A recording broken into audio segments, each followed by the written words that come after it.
परिचय। बच्चों, आप सभी जानते हैं कि संचलन सभी जीवों की एक महत्वपूर्ण विशेषता है। जंतु एक से दूसरे स्थान पर जा सकते हैं। जब कोई जीव एक स्थान से अन्य स्थान पर जा सकता है तो ये गमन कहलाता है। जब शरीर का केवल एक भाग गति करता है तो ये संचलन कहलाता है। संचलन शरीर के अंदर भी होता है। उदाहरण के लिए हमारा हृदय सदैव धड़कता रहता है। तो आओ इस मॉड्यूल में हम गमन और संचलन के बारे में विस्तार से जानें।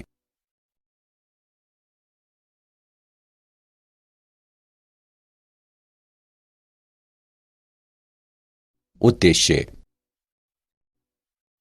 इस पाठ के अंत में आप निम्न करने में सक्षम हो जाएंगे: गति के प्रकारों का वर्णन करना, पेशियों और इनके प्रकारों की व्याख्या करना, कंकाल पेशी की संरचना का वर्णन करना, संकुचनशील प्रोटीनों की संरचना पर चर्चा करना, पेशी संकुचन की क्रियाविधि को वर्णित करना, कंकाल तंत्र का वर्णन करना, संधियों पर चर्चा करना और पेशीय तथा कंकाल तंत्र के विकारों को सूचीबद्ध करना।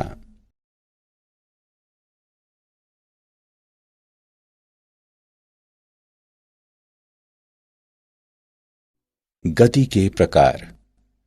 वह गति जिसमें अवस्थिति या स्थान परिवर्तन हो जाता है गमन कहलाती है। मानव शरीर की कोशिकाओं में 3 प्रकार की गतियां होती हैं: अमीबीय, पक्षमाभी तथा पेशीय। अमीबीय संचलन।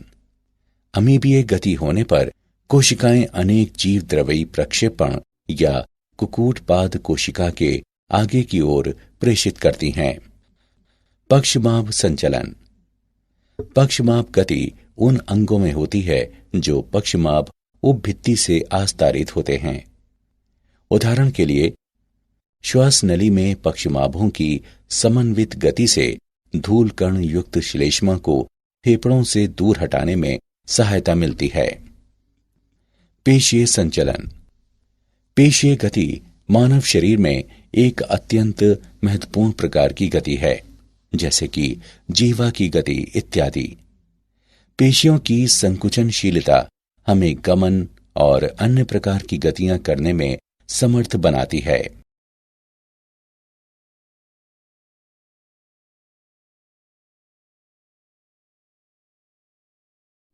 पेशी। पेशियां विशेष प्रकार के ऊतक होते हैं जो मध्य जनस्तर से उत्पन्न होते हैं। पेशीय ऊतकों में उद्दीपन के पश्चात संकुचन की क्षमता पाई जाती है। पेशियों में निम्नलिखित गुण होते हैं: उत्तेजनशीलता, संकुचनशीलता, प्रासार्य तथा प्रत्यास्थता। पेशियां 3 प्रकार की होती हैं: कंकाल, अंतरंग और हृद।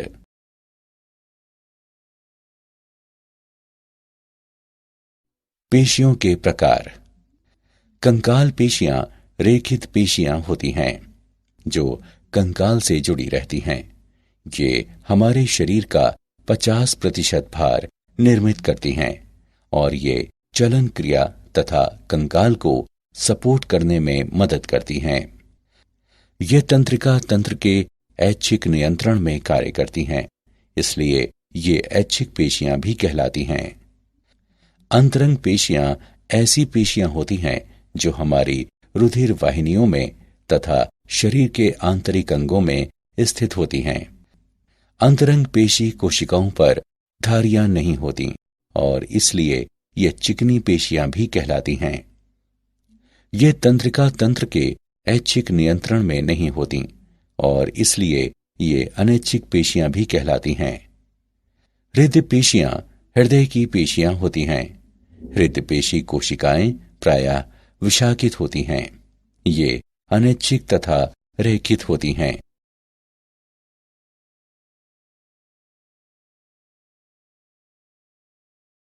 कंकाल पेशियों की संरचना। पेशी अनेक पेशी तंतुओं से बनी होती है जिन्हें पूलिकाएं कहते हैं, जो परिकोशिका कहलाने वाली एक संयोजी ऊतक परत द्वारा एक दूसरे से पृथक होते हैं। अंतःपेशिका संयोजी ऊतक होता है जो पेशी तंतुओं को एक दूसरे से पृथक करता है। सार्कोलेमा कोशिका भित्ति के तंतु होते हैं जो अंतःपेशिका के नीचे होता है तथा पेशी द्रव्य सार्कोलेमा के नीचे स्थित होता है। प्रत्येक पेशी तंतु में बेलनाकार पेशी तंतुक होते हैं। प्रत्येक पेशी तंतु में सैकड़ों से लेकर हजारों तक की संख्या में पेशी तंतुक होते हैं। ये एक्टिन तथा मायोसिन के बंडल होते हैं और पेशी संकुचन में महत्वपूर्ण भूमिका निभाते हैं। प्रत्येक पेशी तंतुक पर एकांतर क्रम से हल्की और गहरी रंग की पट्टियां होती हैं। हल्की पट्टी में एक्टिन होता है जिसे आई बैंड कहते हैं, जबकि गहरी पट्टी में मायोसिन होता है जिसे ए या विषम दैशिक बैंड कहते हैं। एक्टिन तंतु मायोसिन तंतुओं की तुलना में पतले होते हैं, अतः एक्टिन तंतु पतले तंतु जबकि मायोसिन तंतु मोटे तंतु भी कहलाते हैं। पेशी तंतुक अनेक सार्कोमियर इकाइयों से बने होते हैं जो सिरों पर जुड़ी रहती हैं। जेड रेखाएं कहलाने वाली अभिलंबवत प्रोटीन प्लेटें प्रत्येक सार्कोमियर की पार्श्व सीमाएं बनाती हैं। प्रत्येक सार्कोमियर का मध्य क्षेत्र एच जोन कहलाता है जिसमें केवल मायोसिन होता है।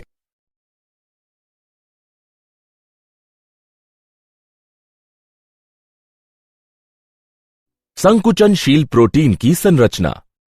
एक्टिन एक गोलाकार प्रोटीन जी एक्टिन है जो दोहरे कुंडलित तंतुओं यानी एफ एक्टिन में बहुलीकृत होता है।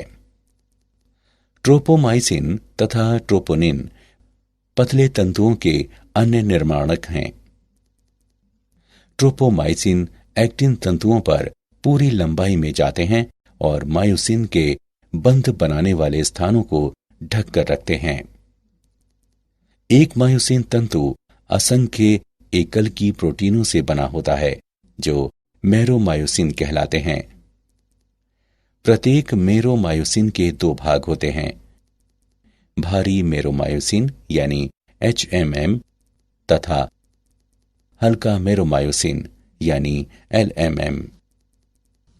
भारी मेरोमायोसिन का गोलाकार सिर होता है जो एक्टिन तंतु से जुड़ा भाग होता है।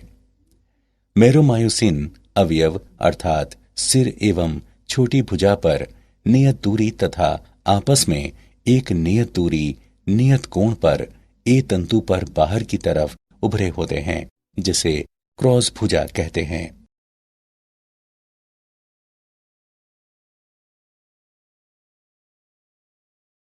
पेशी संकुचन की क्रियाविधि। सार्कोमियर के संकुचन एवं शिथिलन की क्रियाविधि सर्पी तंतु सिद्धांत कहलाती है। संकुचन के दौरान सार्कोमियर छोटे हो जाते हैं, हालांकि एक्टिन और मायोसिन तंतुओं का आकार समान बना रहता है।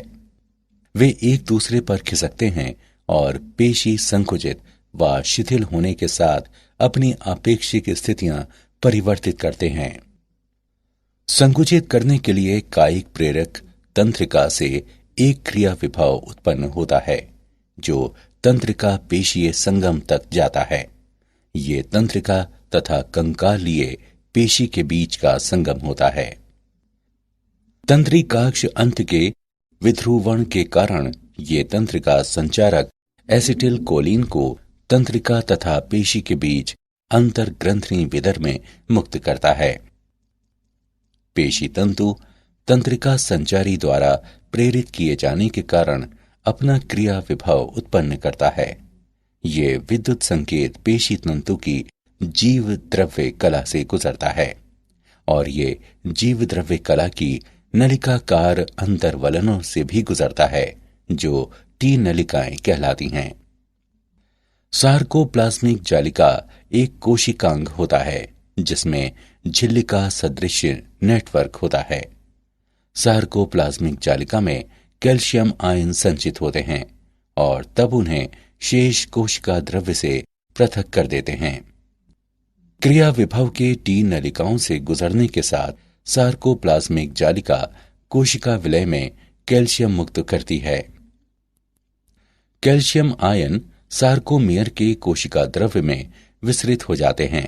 सार्कोमियर में एक्टिन तंतु मनकों के दो परस्पर गुंथी धागेनुमा संरचनाएं होती हैं। मायोसिन तंतु एक्टिन से मोटे होते हैं और इनके सिरों पर घुड़ी जैसे सिर होते हैं। ट्रोपोनिन तथा ट्रोपोमायोसिन एक्टिन तंतुओं पर रहते हैं, जबकि मायोसिन के सिरे एडीपी के अणुओं और अकार्बनिक फॉस्फेट से बंधे होते हैं। सार्कोप्लाज्मिक जालिका द्वारा कैल्शियम मुक्त किए जाने पर कैल्शियम आयन ट्रोपोनिन के अणुओं से बंध जाते हैं। बंध जाने के बाद ट्रोपोनिन अपनी स्थिति में वापस आते हैं और ट्रोपोमायोसिन अणुओं को खींचते हैं। जब ट्रोपोमायोसिन गति करता है तो एक्टिन तंतु की प्रत्येक एक्टिन उपिकाई पर मायोसिन आबंधन स्थल खुल जाते हैं। जब मायोसिन सिरा एक्टिन से जुड़ता है तो क्रॉस सेतु बनाता है। आबंधन के पश्चात पीआई और एडीपी के अणु निर्मोचित हो जाते हैं। मुक्त अणु मायोसिन के सिरों को धुराग्र के लिए सक्रिय करते हैं। एक दूसरे पर सरकने के लिए एक्टिन और मायोसिन तंतुओं पर दबाव डालते हैं। यह संचलन पेशी संकुचन के पावर स्ट्रोक को निरूपित करता है। अतिरिक्त पावर स्ट्रोक के लिए मायोसिन पहले एटीपी से जुड़ती है। जब एटीपी मायोसिन के शीर्ष से जुड़ती है तो शीर्ष एक्टिन तंतु को मुक्त कर देते हैं। एटीपी तुरंत एडीपी और पीआई में जल अपघटित हो जाती है। जल अपघटन द्वारा मुक्त ऊर्जा अगले चक्र के लिए मायोसिन शीर्ष को तैयार करती है। जैसे ही क्रिया विभव घटता है, कैल्शियम का स्तर नीचे गिर जाता है और ट्रोपोमायोसिन पुनः मायोसिन बंधन स्थलों को छिपा देता है। एक्टिन और मायोसिन तंतु पीछे सरक कर पुनः अपनी मूल स्थिति में आ जाते हैं। पेशी तंतु के सार्कोमियर मोटर न्यूरॉन से मिलने वाले प्रत्येक संकेत के साथ संकुचित और शिथिल होते हैं।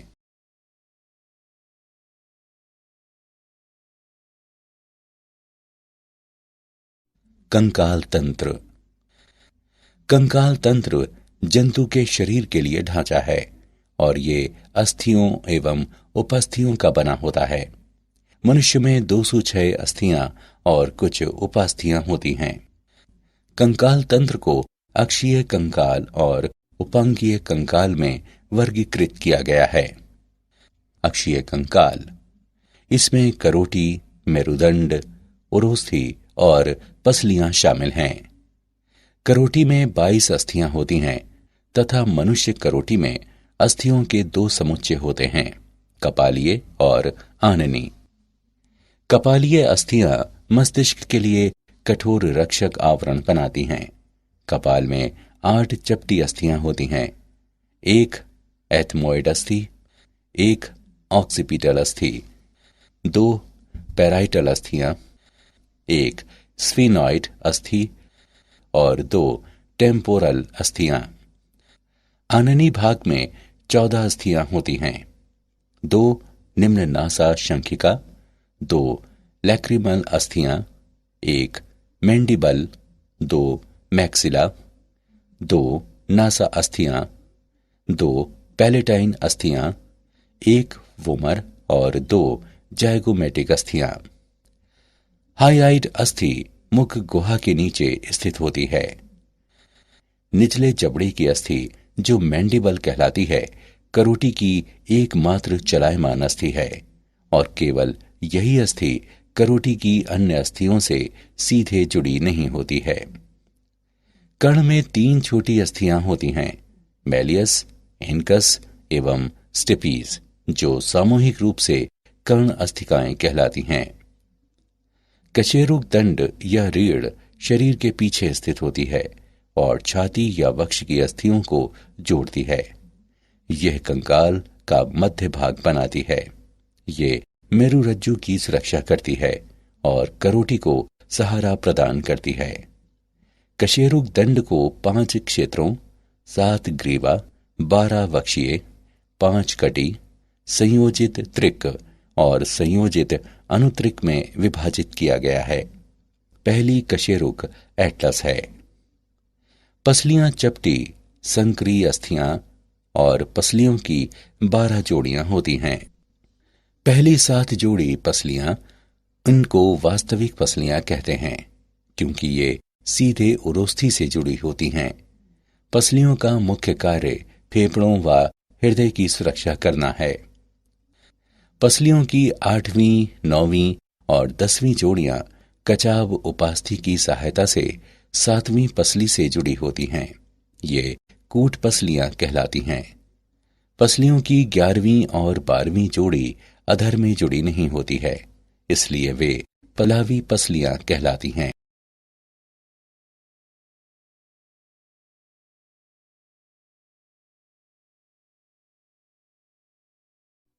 उपांगीय कंकाल। उपांगीय कंकाल मेखला और पादों के कंकाल का बना होता है। उच्च पाद अंश यानी स्कंध मेखला से जुड़े होते हैं और निम्न पाद श्रोणी यानी कूल्हा मेखला से जुड़े होते हैं। अंश मेखला में 2 अस्थियां होती हैं, जत्रुक क्लेविकल भी कहलाती हैं और एक चपटी त्रिभुजाकार अस्थि स्कैपुला कहलाती है। अग्रपाद की अस्थियां हैं ह्यूमेरस, रेडियस और अल्ना। काप्रल्स यानी 8 अस्थियां, मेटाकाप्रल्स यानी 5 अस्थियां और फेलेंजेज यानी 14 अस्थियां। श्रोणी मेखला में 2 बड़ी श्रोणी अस्थियां होती हैं जो कॉक्सल अस्थियां कहलाती हैं। प्रत्येक श्रोणी अस्थि 3 अस्थियों के संलयन से बनी होती है, इलियम, इस्चियम और प्यूबिस।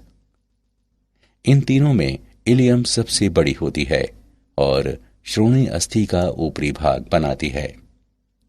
पश्चपाद की अस्थियां फीमर सबसे बड़ी अस्थि, टिबिया और फिबुला, टॉर्सल यानी 7 अस्थियां, मेटाटार्सल 5 अस्थियां और फेलेंजेज 14 अस्थियां हैं।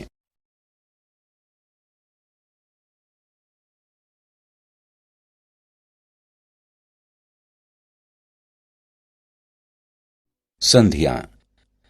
एक संधि वहां बनती है जहां 2 या अधिक अस्थियां पास पास होती हैं और उपास्थि द्वारा जुड़ी होती हैं। ये संधियां उच्चारण स्थान भी कहलाती हैं। संधियों का वर्गीकरण। रेशीय संधि, उपास्थि युक्त संधि और साइनोवियल संधि। रेशीय संधि, ये संधियां अस्थियों को जोड़ती हैं और किसी प्रकार की गति नहीं होने देती। रेशीय संधि दांतों को गर्तिकाओं में स्थित रखती हैं और ये करोटी में भी पाई जाती हैं। उपास्थि युक्त संधि, उपास्थि अस्थियों के बीच रिक्त स्थान को भरता है, इसलिए केवल सीमित गति होने देती हैं। ये संधियां पसलियों में पाई जाती हैं। साइनोवियल संधि, इस संधि में निकटवर्ती अस्थियां एक गुहा द्वारा पृथक होती हैं। अस्थियों के संधि युक्त सिरे उपास्थि की गद्देदार परत से आच्छादित होते हैं और ये संधियां स्नायुओं द्वारा स्थिर होती हैं। साइनोवियल संधियां गति के लिए बनी होती हैं। उदाहरण के लिए कब्जा जैसी साइनोवियल संधि जैसे कि घुटना और कोहनी, श्रोणी पर कंदुक खलिका संधि कई तरह की गति करने में सक्षम होती हैं।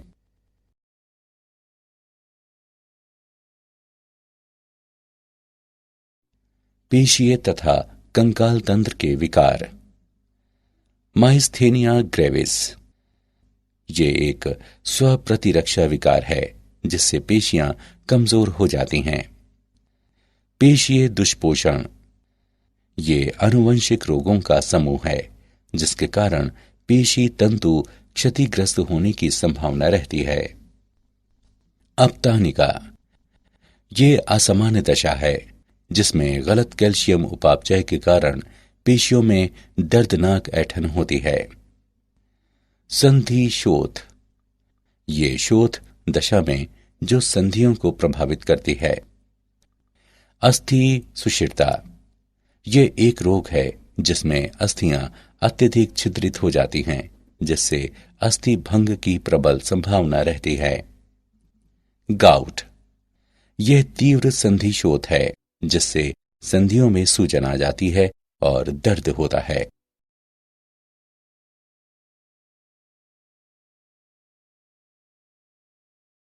क्या आप जानते हैं ऑस्टियोकैल्सियन प्रोटीन हमारी अस्थियों की मजबूती में एक महत्वपूर्ण भूमिका निभाती है। लाल रुधिर कोशिकाओं का निर्माण अस्थियों के भीतर अस्थि मज्जा में होता है। अस्थियों में 50% जल और 50% ठोस पदार्थ होता है।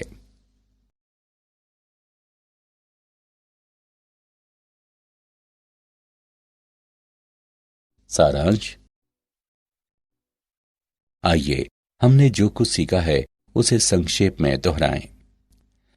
वह गति जिसमें अवस्थिति या स्थान परिवर्तन हो जाता है गमन कहलाती है। मानव शरीर की कोशिकाओं में 3 प्रकार की गतियां होती हैं, अमीबीय, पक्षमाभी तथा पेशीय। पेशियां 3 प्रकार की होती हैं, कंकाल, अंतरंग और हृत। पेशी तंतु में पेशी तंतुक कहलाने वाले बेलनाकार अंगक होते हैं। ये एक्टिन तथा मायोसिन के बंडल होते हैं और पेशी संकुचन में महत्वपूर्ण भूमिका निभाते हैं। पेशी तंतु का संकुचन एवं शिथिलन सर्पी तंतु सिद्धांत पर आधारित है। मनुष्य में 206 अस्थियां और कुछ उपास्थियां होती हैं।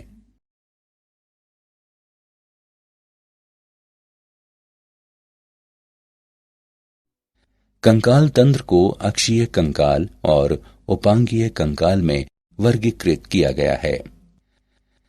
अक्षीय कंकाल में करोटी, मेरुदंड, उरोस्थि और पसलियां शामिल हैं। उपांगीय कंकाल मेखला और पादों के कंकाल का बना होता है। संधियों को रेशीय संधि, उपास्थि युक्त संधि और साइनोवियल संधि के रूप में वर्गीकृत किया जा सकता है। माइस्थेनिया ग्रेविस पेशीय दुष्पोषण, अपतानिका, संधि शोथ, अस्थि सुषिरता और गाउट पेशी एवं कंकाल तंत्र के विकार हैं।